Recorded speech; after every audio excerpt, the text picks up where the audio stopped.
What's up, everybody? This is Brian back with another deck profile. Sorry, you guys haven't heard from me in months. So, Javon, right? Javian. Javian. So, what do we have today? So today we're playing mutants. I have a mutant list.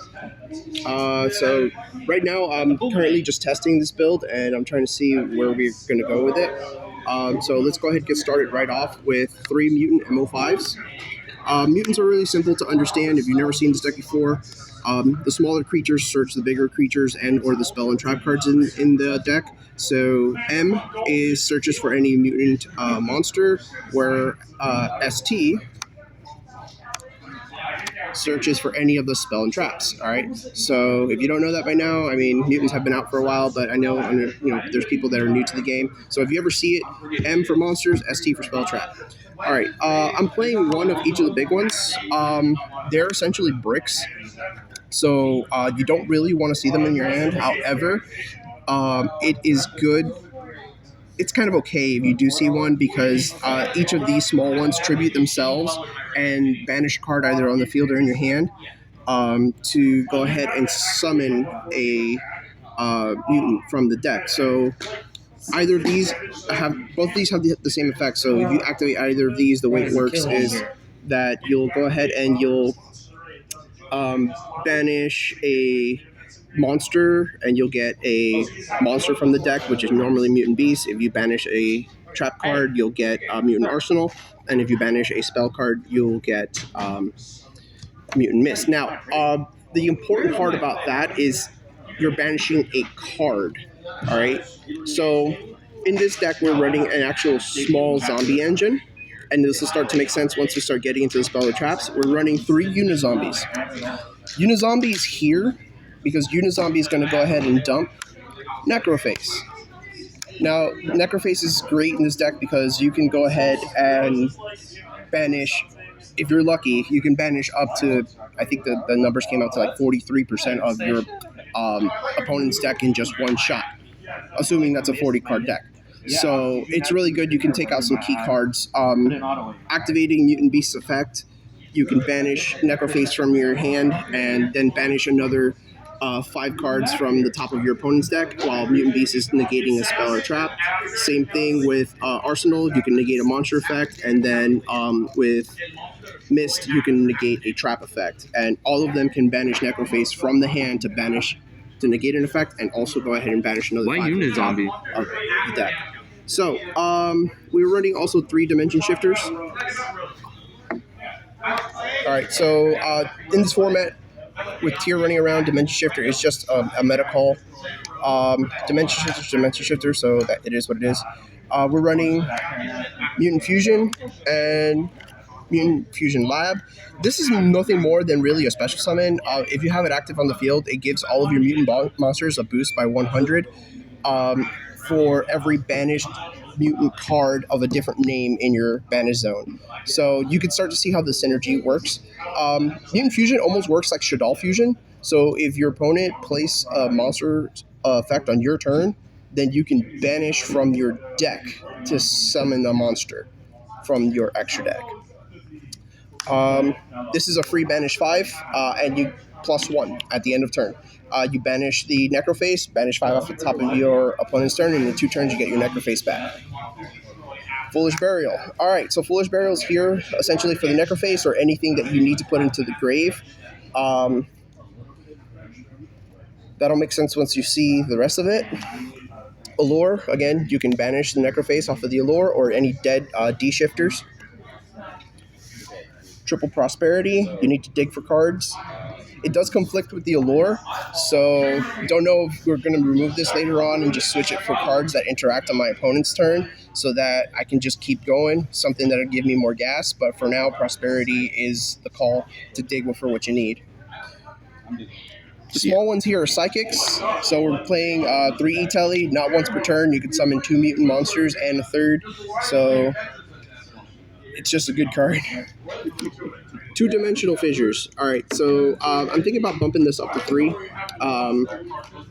It's just really good to start with. It's good turn 2 as well. You can really mess up your opponent's plays, and it gets your Necroface to go off. We're playing the bread and butter of the deck, 3 Mutant Cries. So Mutant Cry allows you to fusion summon on your opponent's turn, and your targets come from your field, grave, or banish zone, and you're returning the monsters into your deck. You got Mutant Clash, which is 1 turn infinite impermanence. You got Mutant Expansion to summon level 4 or lower mutant monsters and search on your opponent's turn. And also, this, if you happen to keep it on the field, if you destroy an opponent's monster using a level 8 or higher mutant monster, you get to draw a card. And this will protect your level 8 or higher mutant monsters from being destroyed, so you can just go ahead and protect it by banishing that. And then finally, 2 Macrocosmos. All right, this is a banished deck. This deck plays off of the banish pile, and you're returning your resources to your deck, which is a really fun concept in the deck. So that way, what ends up happening is that you can go ahead and regain your resources and just kind of outgrind your opponent. The problem is stopping much faster decks. So that's where your side deck and your tech choices come into play. So now we're going to go ahead and go into the extra deck.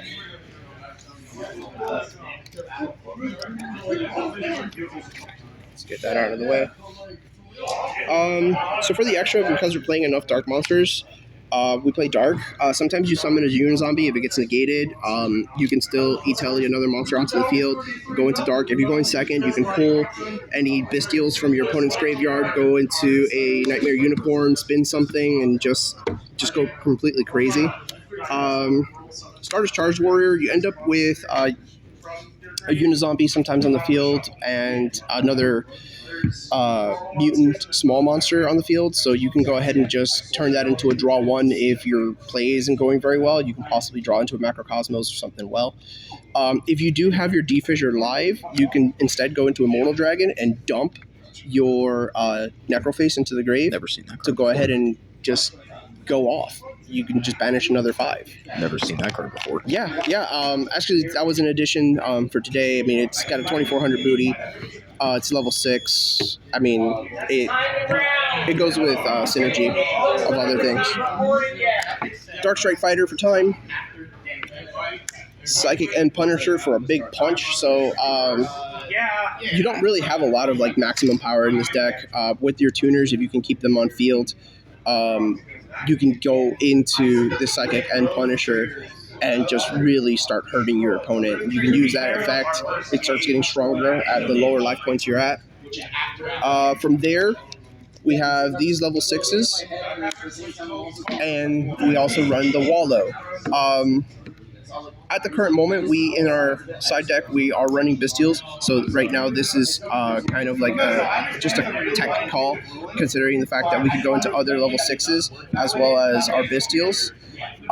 We have Sky Cavalry and Humming to bring out Zeus. So Humming allows you to detach and attack directly for 1100. And then you can just drop a Zeus on top of it. And then Sky Cavalry, same thing. You can just attack over an opponent's monster, not take any battle damage, not get destroyed. However, you get to bounce the opponent's monster and then drop a Zeus right on top of that. So that's pretty good. And then for the mutant cards, we're playing 3 Synthesis and 2 Ultimus. Given tempo, I might drop this down to 2 and 1 so that I could have more space in my extra deck. Because realistically, in a game, especially in today's Yu-Gi-Oh! And how fast it is, I will only ever go into 2 Synthesis and maybe 1 Ultimus in that game. So I might just go ahead and cut these down and put some extra Link 2s in there. Or something that's going to go ahead and net me more advantage. But yeah, this big boy, whenever he's summoned onto the field, he pops a card. And then